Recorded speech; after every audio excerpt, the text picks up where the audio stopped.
right now for a possible shakeup on New Era Field. We'll tell you which NFL team may be interested in making a trade for Bills running back LeSean McCoy. And from record high temperatures to today, today to room for some lake effect rain by the finish of the week. We'll have the latest coming up. And Hurricane Michael is eyeing the Gulf Coast. Hear the warning from officials as it gets closer to making landfall. From the station with the most local news, this is News 4 at 4. We are following two major stories this afternoon. We're seeing record high temperatures in western New York, and we're also looking at a possible shakeup for the Bills. A source close to our News 4 sports director Josh Reed tells him the Philadelphia Eagles have reached out to the Bills about a possible trade for LeSean McCoy. Philly just lost running back Jay Ajayi for the season because of a torn ACL. McCoy spent the first 6 seasons of his career with the Eagles, and he's the franchise all-time leading rusher. Our News 4 sports team is following this story coming up tonight on News 4 at 5 and 6. And you can also check our News 4 app for updates. Also this afternoon, Western New Yorkers are feeling the heat today. The high so far is 82 degrees for Buffalo, breaking the old record of 81 set on this day in 1909. Wow. Let's check in with Todd Santos for a look at your forecast. Todd, 1909. That is incredible. I know. There is something about breaking not just new records, but old records. A 109-year-old record. That's pretty substantial. And it also feels, like we've basically returned to late July, early August. Hopefully you've been able to enjoy at least some of it. And I do think tomorrow we'll see temperatures very similar, but we'll likely get some more clouds going tomorrow. And then the other changes start to roll in later in the week. And yes, it is going to be quite a bit cooler, especially into Friday night, and again, even the overnight hours on Saturday and Sunday. These were our highs so far today. I keep saying so far because basically at 5 o'clock, the Weather Service puts out a bulletin for the day with our actual high temperature. And occasionally in between the lines, we are able to hit a temperature maybe a degree higher. But we're within a degree of that. And yes, that is a new record. So we tied a record yesterday. We set a new one today. And tomorrow we'll be close. So this business of being the 18 to 21 degrees above average will continue for one more day. These are our current temperatures. So we're still sitting at the record here in Buffalo. The water temperatures still warm. That's within a degree of a record as well on Lake Erie. It's 80 in Wellsville right now. You couldn't ask for much more. And this also has helped, the wide open clear skies. The big difference between today and tomorrow will really be a few more clouds, especially later on in the afternoon. You can see some of this trying to work its way up along the Appalachians. It's going to take a while to get into some of that cloud cover. This is a 6-hour loop. But I showed this wider view to get some of that in the picture. Also this, and that's our actual cold front. That is going to work its way through our area into early Thursday morning. I keep saying Wednesday night and early Thursday. It's basically before sunrise on Thursday that we start to get into the showers, some thunderstorm chances, and we'll take a closer look at it in the models. But I am still expecting around a half-inch of rain for much of western New York, and I'll generally just say quarter to 3/4 of an inch. But for the most part, yes, some rain on tap, but at least not for tonight and at least not for tomorrow. Breeze will stay up tonight out of the south and southwest. So for most areas, we're really looking at the upper 60s.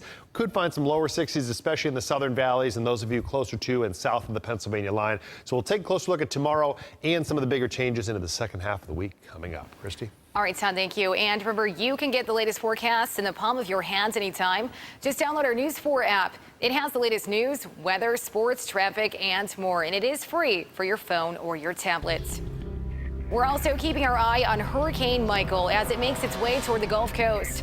This is a live look at Watersound Beach, Florida. You can see the waves there are starting to move a little bit toward the coast, but it still does look fairly calm there so far. Right now, the hurricane is a Category 2, but it's expected to strengthen before it makes landfall tomorrow. Florida Governor Rick Scott is urging people to leave now. Let me be clear.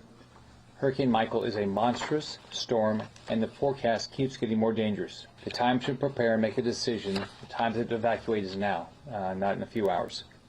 This storm can kill you, and you cannot take it lightly. Coming up in the next half hour, we'll tell you about the dangerous storm surge forecasters are predicting. Erie County is getting a big boost to help fight the opioid crisis. Today, the U.S. Justice Department awarded more than $3 million to the county. The money will be used to start the Probation Opioid Response Initiative. It will help create treatment plans for people at risk for opioid overdose. Those that are especially high risk will be put onto an intensive supervision opioid caseload. It'll be lower numbers. It'll be capped at 30. There'll also be a peer navigator assigned full-time to those people to help them find their way through the system, get the services they need, answer their questions. The probation commissioner says each person assigned to probation will now be screened for drug addiction and opioid abuse. Right now, a former political power player in Western New York has pleaded guilty again, this time in federal court. Former Erie County Democratic Party Chairman Steve Pigeon pleaded guilty to conspiring to have a Canadian citizen donate $25,000 to a New York State public official.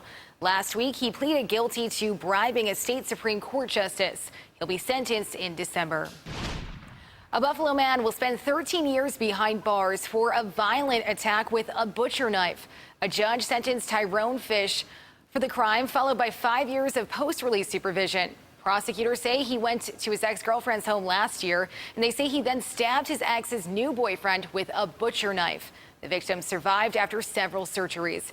An order of protection for the victim and the ex-girlfriend will be in place until September of 2043. A 19-year-old man is facing attempted kidnapping charges. Buffalo police say DeMarco Myers posted a Facebook Live video bragging about trying to kidnap a 12-year-old boy over a money dispute. Police say Myers chased the boy down East Delavan Sunday morning. He's also charged with unlawful imprisonment. October is Domestic Violence Awareness Month, and agencies in Western New York are doing their part to raise awareness to it. Statistics show 1 in 3 women have been victims of physical violence by a partner. The Family Justice Center on Main Street helps women break free while keeping everything confidential.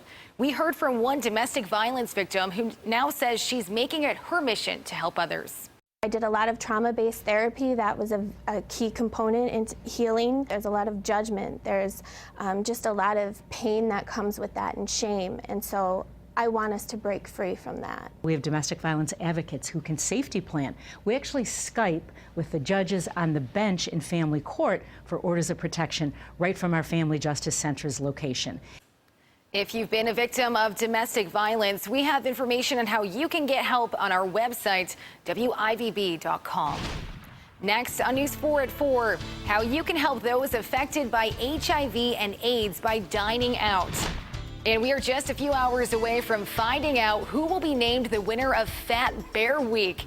You heard that right. We'll show you some of the top contenders in this one-of-a-kind competition.